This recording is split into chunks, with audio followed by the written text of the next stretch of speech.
qual religião que você nunca seria? Olha, eu não sou de nenhuma religião, na verdade. De nenhuma? Não. Nunca seguiu? Já segui, fui batizada, católica, saí. Já não consegue seguir mais. Acho que o ponto principal pra mim foi quando meu filho nasceu prematuro e pra mim ali foi a existência de Deus ali pra mim já foi confirmada que não existe. Eu Seu não. filho nasceu prematuro? Isso, aham. De quanto tempo? 25 semanas, 25 semanas. 5 meses e meio. E nasceu dito morto pelos médicos, mas ele hoje tem 19 anos, quase 20, etc. Quando ele nasceu assim, foi um caso pra você o fim, um caso da fé em Deus. Existe um Deus, porque ele coloca uma criança nessa situação. Não é um adulto que fez mal. Esse caso dela se encaixa como um exemplo perfeito do argumento do mal gratuito, que é o argumento que eu mais gosto, não para provar que Deus não existe, mas para colocar uma dúvida na nossa cabeça. Que é o seguinte: bom, tem a questão do problema clássico do mal, né?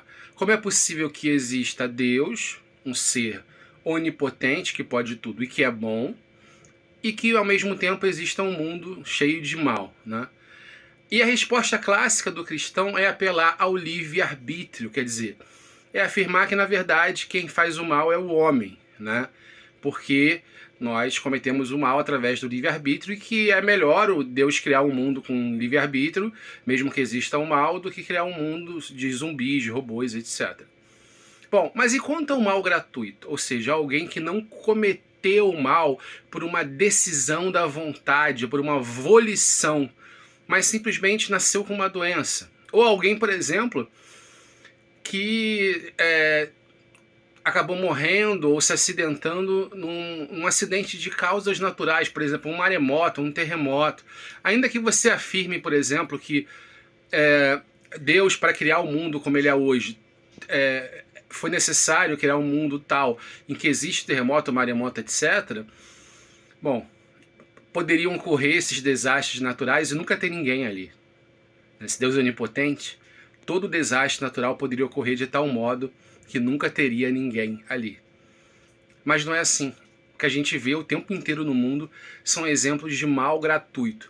Não como se as coisas fossem aleatórias, mas como se elas tivessem causas que não fossem determinadas por uma inteligência criadora.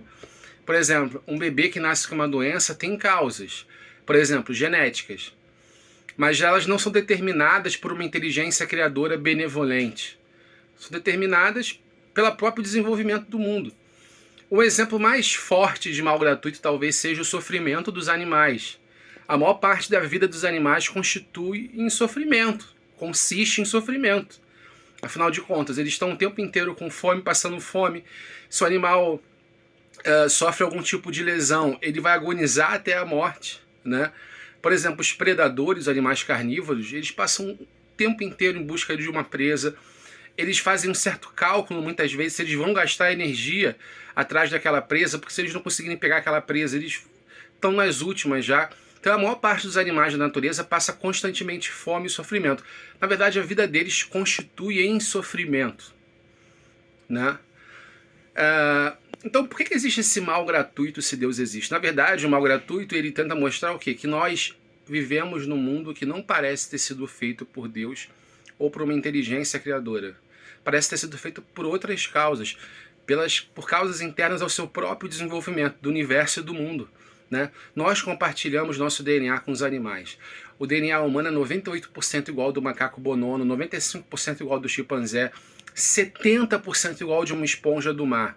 Nós existimos em continuidade com a natureza, não somos um ato de criação isolada. Isso mesmo um cristão pode aceitar. Por exemplo, a Igreja Católica aceita a teoria da evolução, mas fala que Deus estaria por trás dessa teoria da evolução. Então, não parece estar, justamente por tudo isso que eu já falei. Agora, tem os espíritas também, né, que falam que a pessoa nasce com algum problema porque é uma questão de reencarnação e tal, como se essa explicação tornasse tudo justo. Torna mais injusto, tá?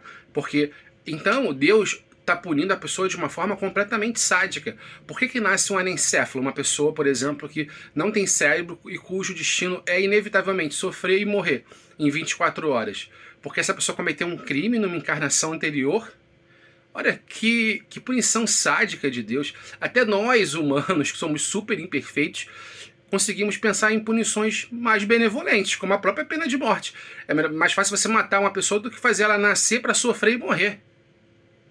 Então tudo isso constitui o chamado argumento do mal gratuito.